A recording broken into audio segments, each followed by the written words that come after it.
From a man who bragged so hard about his wand he got his throat cut the same night, to a wand maker who let the most dangerous weapon in history get stolen by a teenager, to a boy who mastered it without ever even wanting it.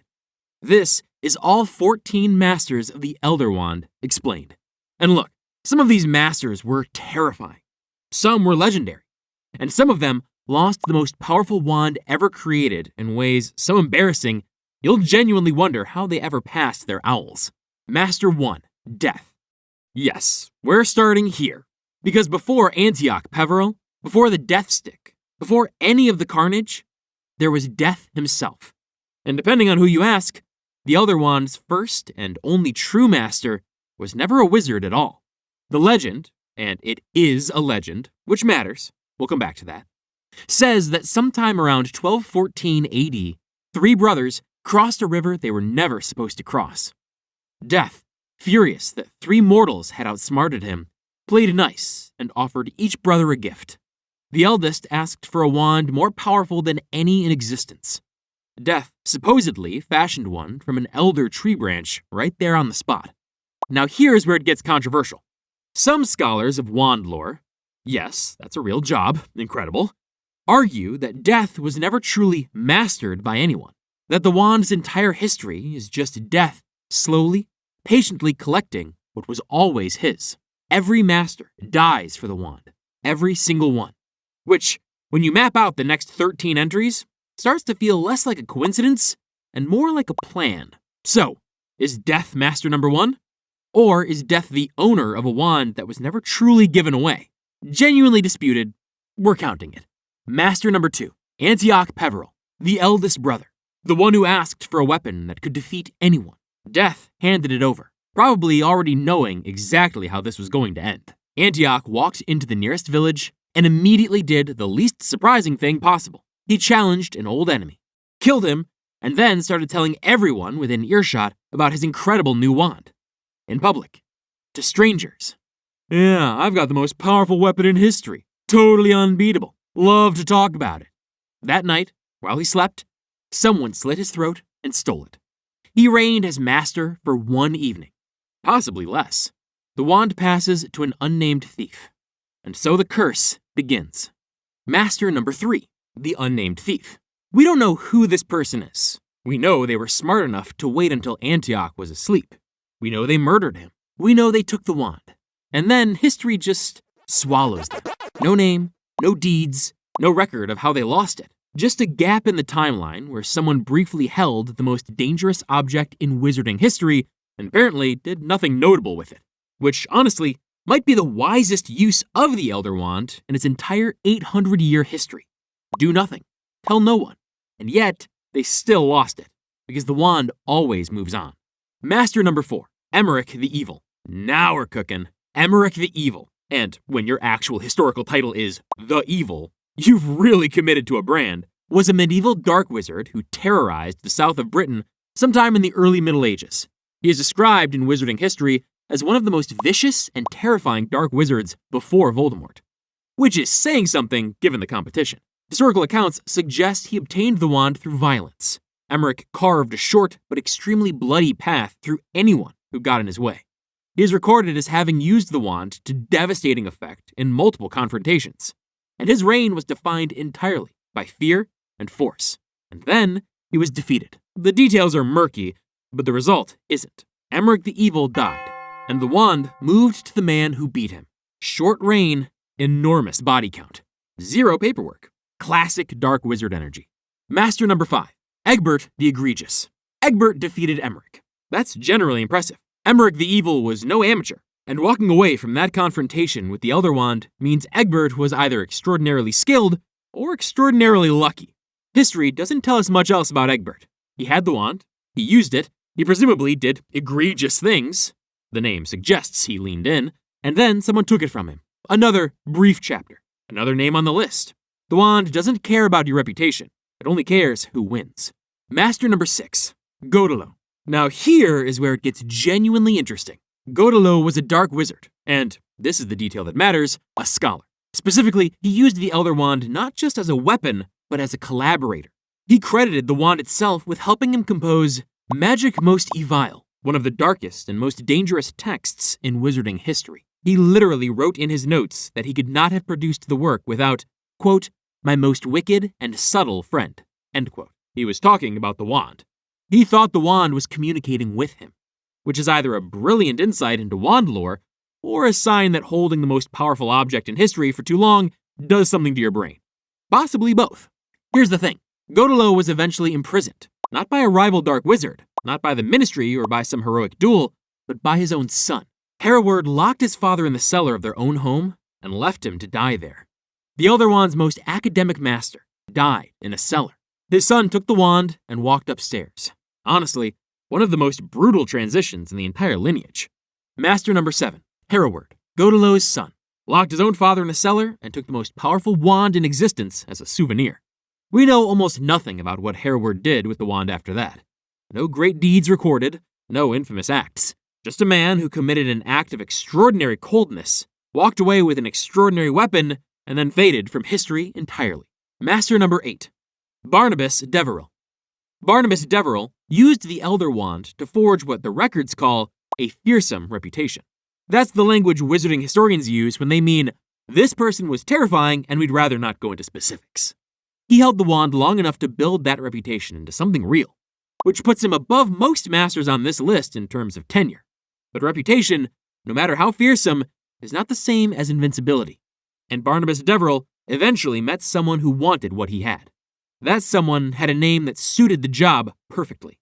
Master number 9, Loxias. Loxias defeated Barnabas Deverill and renamed the Elder Wand. He called it the Death Stick, which is either the most on-brand dark wizard rebranding in history or a sign that subtlety was not his strong suit. Loxias is one of the more colorful figures in the wand's history. Cruel, theatrical, and powerful enough that his name stuck in the records even after his death. But here's where the timeline officially becomes controversial.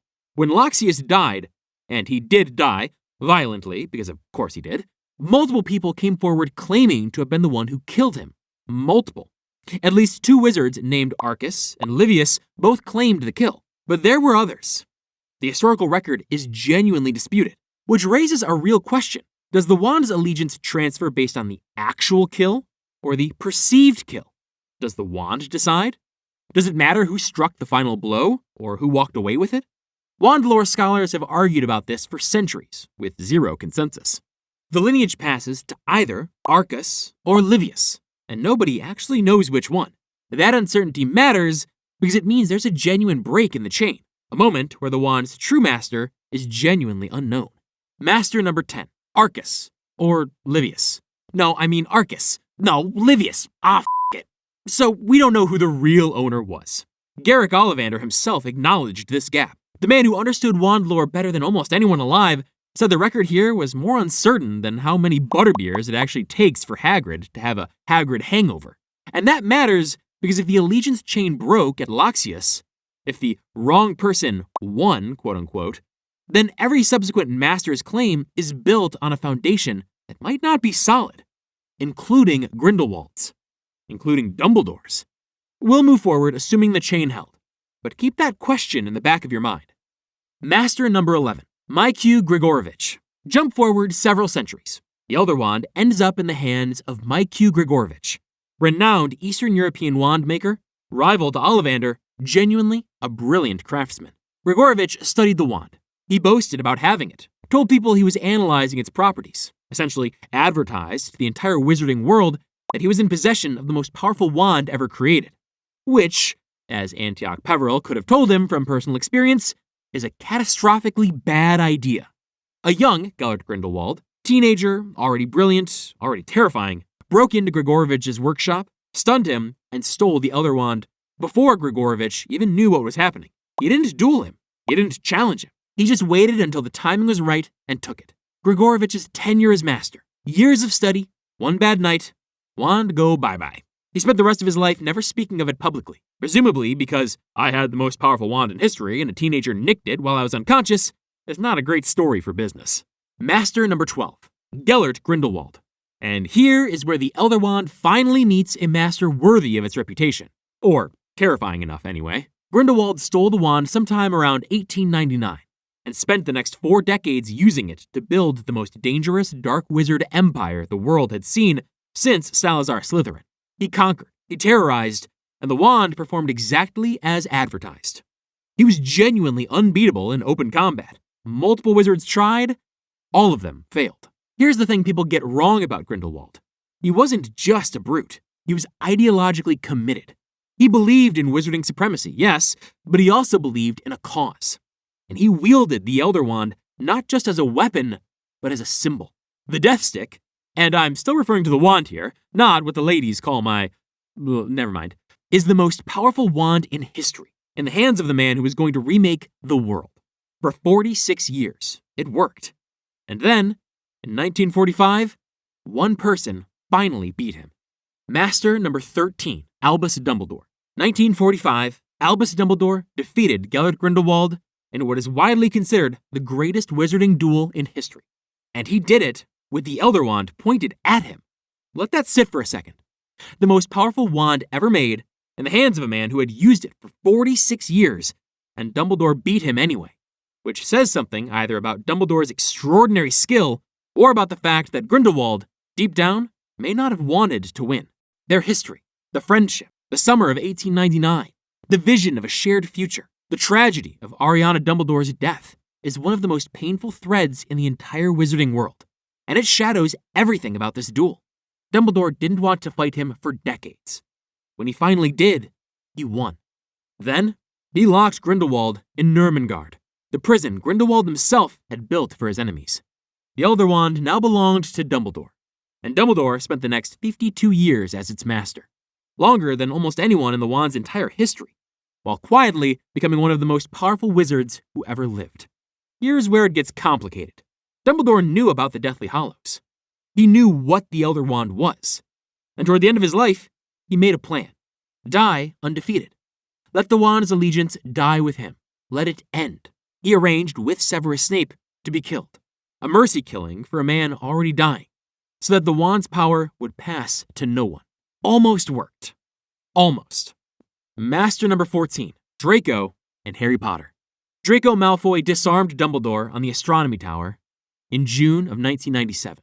He didn't kill him, Snape did that, but he disarmed him. And in that moment, whether anyone knew it or not, the Elder Wand's allegiance transferred to Draco Malfoy. Not Snape, Draco. Because the wand doesn't care who lands the killing blow. It cares who conquered the Master. Seeing as Draco conquered Dumbledore, the wand had decided. And then, months later, in Malfoy Manor, Harry Potter disarmed Draco Malfoy, took his wand, walked out. Harry had no idea he'd just become the master of the Elder Wand. It wasn't carrying it. It was still in Dumbledore's tomb at that point. But the allegiance was his. So when Voldemort broke into Dumbledore's tomb and took the Elder Wand, thinking he'd finally claimed the most powerful weapon in history, he was holding a wand that had already chosen someone else. Every spell he cast with it after that moment was compromised. And in the final confrontation in the Great Hall, when Voldemort cast the Killing Curse and Harry cast Expelliarmus, the Elder Wand refused to kill its true master. Harry caught it as it flew through the air, and in that moment, he held all 3 Deathly Hallows, the Master of Death, just like the legend promised. He walked over to where the Battle of Hogwarts had just ended. He thought about it for a moment, and then he snapped the Elder Wand in half and dropped it. The most powerful wand in history.